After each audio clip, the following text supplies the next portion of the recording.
સમાચાર સુકેશ ગુપ્તા વાંચે છે.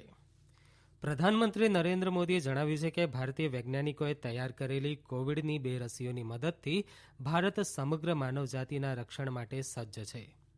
પ્રધાનમંત્રી નરેન્દ્ર મોદી સોમવાર 11મી જાન્યુઆરીએ બધા જ રાજ્યોના મુખ્યમંત્રીઓ સાથે વીડિયો કોન્ફરન્સિંગના માધ્યમથી વાતચીત કરશે. ગુજરાતના ભૂતપૂર્વ મુખ્યમંત્રી અને કોંગ્રેસના પીઢ નેતા માધવસિંહ સોલંકીનું નિધન થયું છે. તેઓ 94 વર્ષના હતા.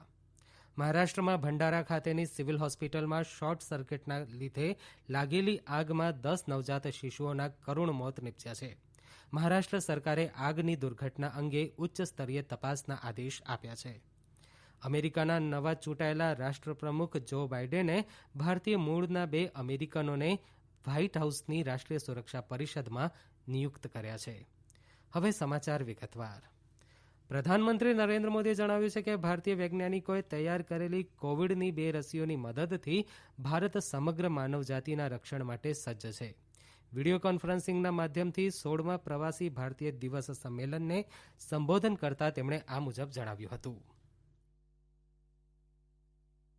आज भारत एक नहीं बल्कि 2 made in India corona vaccine के साथ मानवता की सुरक्षा के लिए तैयार है. दुनिया की फार्मेसी होने के नाते दुनिया के हर जरूरतमंद तक जरूरी दवाएं पहुंचाने का काम भारत ने पहले भी किया है और आज भी कर रहा है.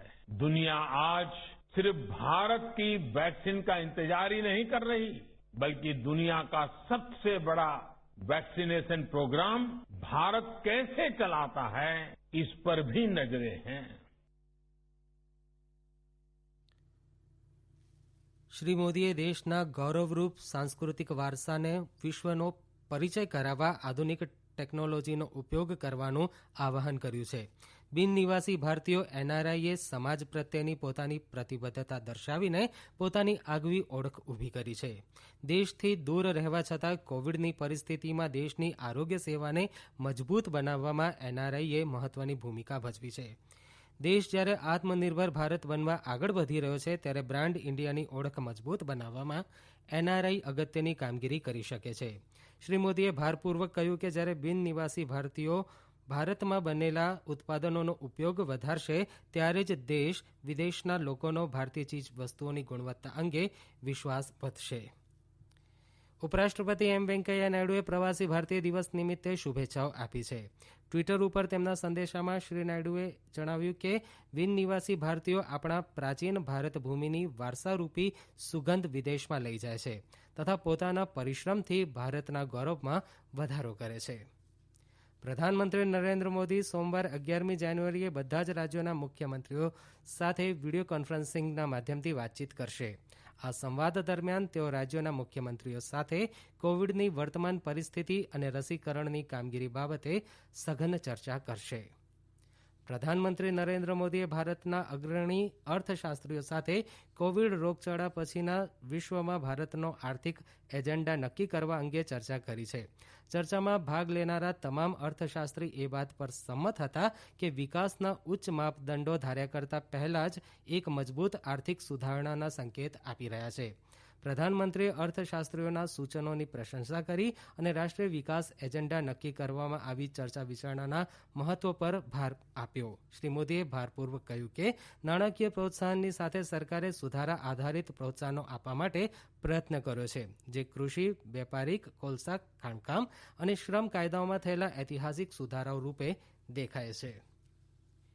ખેડૂતો અંગેના પ્રશ્નોના સમાધાન માટે કેન્દ્ર સરકાર અને ખેડૂત સંગઠનો વચ્ચે 9મા તબક્કાની બેઠક આગામી 15મી જાન્યુઆરીએ યોજાશે.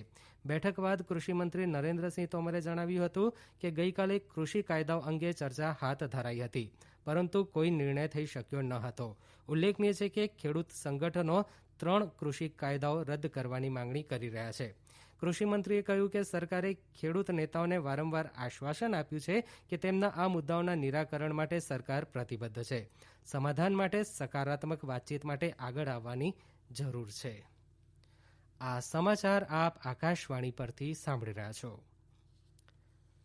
ગુજરાતના ભૂતપૂર્વ મુખ્યમંત્રી અને કોંગ્રેસના પીઢ નેતા માધવસિંહ સોલંકીનું નિધન થયું છે. તેઓ 94 વર્ષના હતા. તેઓ 4 વખત ગુજરાતના મુખ્યમંત્રી રહ્યા હતા. તેમજ 2 મુદ્દત માટે રાજ્યસભામાં ચૂંટાયા હતા. તેમણે વિદેશ મંત્રી તરીકે પણ સેવા આપી હતી. પ્રધાનમંત્રી નરેન્દ્ર મોદીએ તેમના દુઃખદ અવસાન અંગે ઘેરા શોકની લાગણી વ્યક્ત કરી છે. તેમણે જણાવ્યું કે ગુજરાતના રાજકારણમાં તેમણે દાયકાઓ સુધી કરેલી કામગીરી તથા સમાજ સેવા ક્ષેત્રે આપેલું યોગદાન હંમેશા યાદ રહેશે. ગુજરાતના રાજ્યપાલ આચાર્ય દેવવ્રત અને મુખ્યમંત્રી વિજય રૂપાણી સહિત અનેક મહાનુભાવોએ તેમના અવસાન અંગે ઘેરા શોકની લાગણી વ્યક્ત કરી શ્રદ્ધાંજલિ અર્પણ કરી છે. રાજ્ય સરકારે સ્વર્ગસ્થ માધવસિંહ સોલંકીના સન્માનમાં એક દિવસનો રાજકીય શોકની જાહેરાત કરી છે. મહારાષ્ટ્રમાં ભંડારા ખાતેની સિવિલ હોસ્પિટલમાં શોર્ટ સર્કિટના લીધે લાગેલી આગમાં 10 નવજાત શિશુઓના કરુણ મોત નીપજ્યા છે. રાષ્ટ્રપતિ, ઉપરાષ્ટ્રપતિ અને પ્રધાનમંત્રીએ આ દુર્ઘટના અંગે ઘેરા શોકની લાગણી વ્યક્ત કરી છે. મુખ્યમંત્રી ઉદ્ધવ ઠાકરે આ દુર્ઘટના અંગે શોકની લાગણી વ્યક્ત કરી ઉચ્ચસ્તરીય તપાસના આદેશ આપ્યા છે. ગત મધરાતે શોર્ટ સર્કિટના પગલે આગ લાગતા નર્સે એક રૂમમાંથી ધુમાડાના ગોટા નીકળતા જોયા હતા. તેમણે અગ્નિશામક દળને જાણ કરી હતી અને હોસ્પિટલના અન્ય દર્દીઓને સલામત સ્થળે ખસેડવામાં આવ્યા હતા. સર્જન ખાનદત્તે જણાવ્યું હતું કે આગ લાગી ત્યારે વોર્ડમાં 17 નવજાત શિશુઓ હતા. 7 શિશુઓને બચાવી લેવાયા છે.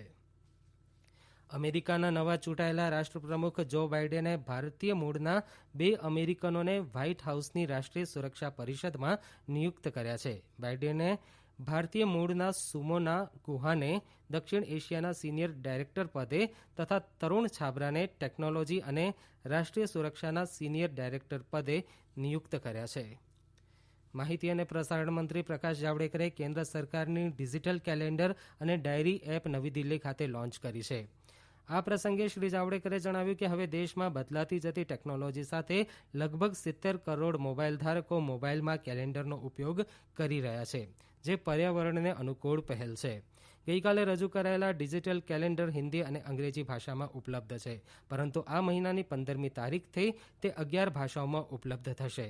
હવે સરકારી કચેરીઓમાં પણ પેપરલેસ વ્યવસ્થા આવી ગઈ છે અને ફાઇલો ઈ-ફાઇલોની જેમ આગળ વધી રહી છે.